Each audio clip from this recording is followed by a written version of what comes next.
इसको रीड करने की कोशिश करते हैं, राइट। Thrombotic thrombocytopenic Purpura. अच्छा, TTP in short is a deficiency of von Willebrand cleaving enzyme ADAM-TS13। ठीक है ना, ये हम डिस्कस कर चुके हैं, राइट। फॉर एग्जांपल मैंने आपको बताया था कि ये जो हमारे पास एंजाइम है ADAM-TS13 जो कि नॉर्मली क्या करता है, वॉन विलिब्रेंड फैक्टर को ब्रेक करता है, राइट। इसकी डेफिशिएंसी होती है, ठीक है ना, TTP में, resulting in abnormally large von Willebrand factor multimer that aggregate platelet and create platelet microthrombi, right। तो वॉन विलिब्रेंट फैक्टर को अगर आप इनहिबिट नहीं करोगे, ठीक है ना, तो ये बिला वजह जो है क्या करेगा, प्लेटलेट प्लग के साथ बाइंड करेगा। फॉर एग्जांपल प्लेटलेट के साथ बाइंड करके प्लेटलेट प्लग बनाएगा, फिर उसके बाद जो है फॉर एग्जांपल थ्रोम्बस फॉर्मेशन होगी, ठीक है ना। अच्छा जी, एंड क्रिएट माइक्रोथ्रोम्बाई, ठीक है। These block small blood vessels leading to end organ damage, मैंने आपको बताया था, ठीक है ना। फॉर एग्जांपल अगर इसने ब्लड वेसल्स को डैमेज, माइक्रोथ्रोम्बाई फॉर्मेशन अगर हुई हमारे ब्रेन के ब्लड वेसल्स में, so that will lead to the brain complications. Sometimes ये माइक्रोथ्रोम्बाई जो है हमारे किडनीज में आके डिपॉजिट होती है, ठीक है ना। तो एंड ऑर्गन डैमेज कर सकता है। एंड ऑर्गन डैमेज मतलब हमारे डिफरेंट ऑर्गन्स को डैमेज कर सकता है ये, राइट। अच्छा जी, red blood cells are fragmented by contact with the microthrombi. आपको बताया था मैंने कि जैसे ही ये रेड ब्लड सेल्स, ठीक है ना, स्पीड के साथ मूव कर रहे होते हैं, तो इनका जब एक्सीडेंट होता है ना माइक्रोथ्रोम्बाई के साथ, तो रेड ब्लड सेल्स या तो फिर उनका शेप चेंज होता है या तो फिर वो डैमेज हो जाते हैं, ठीक है ना। उनका जो है मतलब हेमोलिसिस होता है, ठीक है। अच्छा जी, तो red blood cells are fragmented by contact with the microthrombi, right, leading to haemolysis. तो रेड ब्लड सेल्स उनकी ब्रेक डाउन होती है, ठीक है, जिसको हम लोग कहते हैं micro angiopathic haemolytic anaemia and thrombocytopenia, right. Thrombocytopenia क्यों होती है, क्योंकि हमारे पास जितने भी प्लेटलेट्स है वो थ्रोम्बस फॉर्मेशन में यूज़ होते हैं, ठीक है। उसके बाद है TTP is a medical emergency and can be immune mediated और हेरेडिटरी, ठीक है। तो ये इम्यून मीडिएटेड होता है, ठीक है, जिसमें ऑटो एंटीबॉडीज़ बनती है, हेरेडिटरी पैदाइशी। अच्छा जी, TTP एसोसिएटेड विद SLE। आपको पता है SLE में क्या होता है, SLE में जो है ऑटो एंटीबॉडीज़ बनती है, ठीक है ना। ये फॉर एग्जांपल हमारे पास है SLE, ठीक है, सिस्टेमिक ल्यूपस एरिथेमेटोसिस। इसमें क्या है, इसमें हमारे पास ऐसे एंटीबॉडीज़ बनती है, राइट। ये एंटीबॉडीज़ किसके अगेंस्ट बनती है, ADAM-TS13 के अगेंस्ट। अगर आप ADAM-TS13 को डिस्ट्रॉय करें एंटीबॉडीज़ के साथ, ठीक है, तो क्या होगा, ADAM-TS13 की डेफिशिएंसी होगी हमारे ब्लड के अंदर। तो जैसे ही डेफिशिएंसी होगी तो ADAM-TS13 वॉन विलिब्रेंट फैक्टर को इनहिबिट नहीं कर पाएगा, जिसकी वजह से प्लेटलेट प्लग बनेगा, थ्रोम्बस फॉर्मेशन होगी, सिंपल, ठीक है। उसके अलावा है कुछ मेलिग्नेंसीज मैंने आपको बताया था, मेलिग्नेंसी, प्रेगनेंसी, ठीक है ना, साइक्लोस्पोरिन, ये ऐसे कंडीशंस है जिनमें क्या होता है, कुछ फैक्टर्स रिलीज होते हैं, ठीक है ना। वो फैक्टर्स आगे जाके क्या करते हैं, कोएगुलेशन कैस्केड को स्टिमुलेट करते हैं, ठीक है, कोएगुलेशन कैस्केड को स्टिमुलेट करते हैं, जिनकी वजह से थ्रोम्बस फॉर्मेशन होती है, राइट। ओके, नेक्स्ट है क्विनिडीन। अच्छा, ये ड्रग्स आपने कुछ याद रखने, क्विनिडीन है इसमें, clopidogrel, ticlopidine and AIDS, right.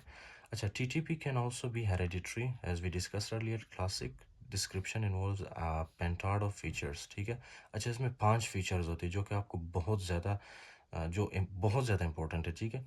उसको आपने कैसे याद रखना है, आपको पता है ABCD जब आप लोग पढ़ते हैं, ABCDEFGHIJKLMNOP, ठीक है, तो वही चीज़ हमने यहाँ पे अप्लाई करना है, LMNOP, राइट। अच्छा, L stands for low platelet count. आपको पता है कि लो प्लेटलेट काउंट किस लिए हुआ था, क्योंकि प्लेटलेट्स हमारे सारे खर्च हो रहे थे वहाँ पे, ठीक है ना, तो उसकी वजह से क्या हो रहा था, प्लेटलेट की डेफिशिएंसी हो रही थी या thrombocytopenia, right. I hope you understand यार, इतना भी मुश्किल नहीं है, ठीक है ना। ये वॉन विलिब्रेंट फैक्टर रिलीज हुआ है, ठीक है, जिसकी वजह से ये प्लेटलेट आके सारे इसके साथ बाइंड हुए और प्लेटलेट की कमी हो गई, ठीक है ना, फ्री प्लेटलेट की कमी हो गई है हमारे ब्लड में, तो थ्रोम्बोसाइटोपिनिया। उसके बाद है micro angiopathic haemolytic anaemia with schistocytes, ठीक है ना। अच्छा, ये भी आपको मैंने बताया था कि रेड ब्लड सेल उनका एक्सीडेंट होता है माइक्रोथ्रोम्बाई के साथ, जिसकी वजह से या तो हेलमेट सेल बनता है या तो फिर वो डिस्ट्रॉय होते हैं, ठीक है ना, रेड ब्लड सेल्स, जिसको हम लोग कहते हैं micro angiopathic haemolytic anaemia, right. उसके बाद है N stands for neurological changes, ठीक है। ये माइक्रोथ्रोम्बाई बना है ब्रेन के ब्लड वेसल में, ठीक है, ब्रेन कॉम्प्लिकेशंस है ये, कौन सी ब्रेन कॉम्प्लिकेशंस आई है, delirium, seizures, stroke, loss of consciousness and reduced vision, ठीक है ना। अच्छा, ऑब्सोलेट, ऑब्सोलेट का मतलब है एक्सपायर या इम्पेयर्ड, ठीक है ना।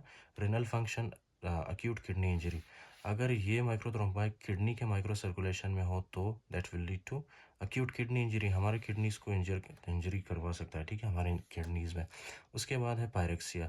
अब आपको पता है कि यार थाउजेंड्स ऑफ इन्फ्लामेटरी मीडिएटर्स यहाँ पे रिलीज हो रहे हैं, ठीक है ना, थाउजेंड्स ऑफ इन्फ्लामेटरी मीडिएटर्स यहाँ पे रिलीज हो रहे हैं, राइट, कैंसर की वजह से, प्रेगनेंसी वगैरह की वजह से, ठीक है, जो कि आगे जाके क्या करते हैं, वही फैक्टर्स हमारे हाइपोथैलेमस को स्टिमुलेट करके फीवर करवा देते हैं, राइट।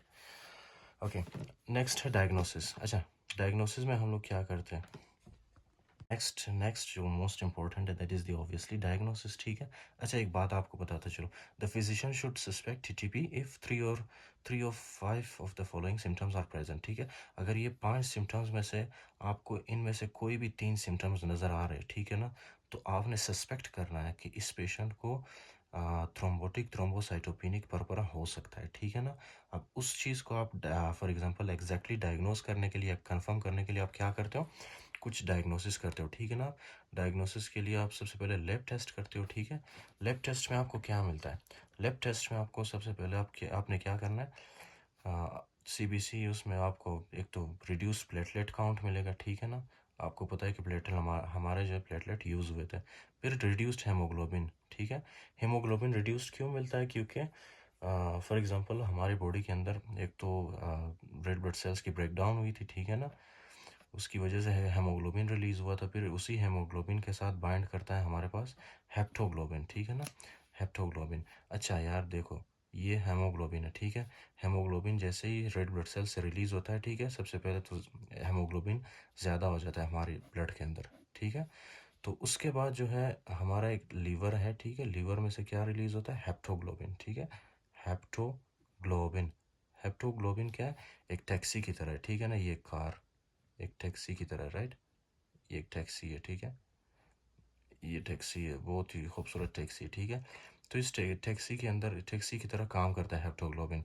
क्या करवाता है, ये जो हेमोग्लोबिन है ना, ये अपने अंदर उसको सवार कर देता है, या मतलब उसको लिफ्ट दे देता है, ठीक है। तो हेमोग्लोबिन ट्रांसफ़र होता है हेप्टोग्लोबिन के अंदर, ठीक है।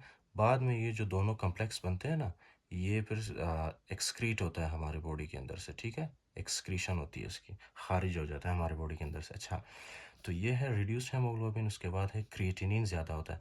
आपको पता है हमारे जो किडनीज़ है ना, किडनीज़, राइट, किडनीज़ का काम क्या है कि ये क्रिएटिनिन को जो है बिला वजह हमारे ब्लड के अंदर एक्यूमुलेट होने नहीं देता, ठीक है। अगर किडनीज़ ख़राब हो तो क्या होता है कि ब्लड के अंदर क्रिएटिनिन का जो वैल्यू है ना वो बढ़ जाता है, राइट। उसके बाद है नॉर्मल क्लॉटिंग और कोगुलेशन स्क्रीन। उसके बाद है PT, PTT and fibrinogen are normal.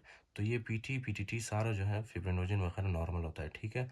हालांकि हमने जो ऊपर पढ़ा था ना डीआईसी के केस में, ये डिसेमिनेटेड इंट्रावास्कुलर कोगुलेशन के केस में क्या हो रहा था, पीटी वगैरह जो है ये सारा बढ़ रहा था, ठीक है ना, प्लेटलेट कम हो रहा है, पीटी पीटीटी सारा बढ़ रहा है। अच्छा, लेकिन इसमें जो है पीटी, पीटीटी एंड फिब्रिनोजिन ये सारा जो है नॉर्मल होता है, which is different from the coagulation profile observed in DIC. समझ आ गया आपको, आई होप के समझ आ गया आपको, राइट। उसके बाद in addition due to the haemolysis lactate dehydrogenase and indirect bilirubin are increased. अच्छा, ये तो बहुत ही ऑब्वियस सी बात है यार। फॉर एग्जांपल ये आपका ब्लड वेसल है, ठीक है, इसमें रेड ब्लड सेल है, राइट। रेड ब्लड सेल जब ब्रेक डाउन होती है रेड ब्लड सेल की, तो इस रेड ब्लड सेल में से सबसे एक बहुत ही इंपॉर्टेंट एंजाइम निकलता है, ठीक है, जिसको कहते हैं लैक्टेट डिहाइड्रोजनेस, राइट। जैसे ही आपको लैक्टेट डिहाइड्रोजनेस मिले ब्लड में, दैट इज़ एन इंडिकेशन कि रेड ब्लड सेल की ब्रेक डाउन हुई है, ठीक है।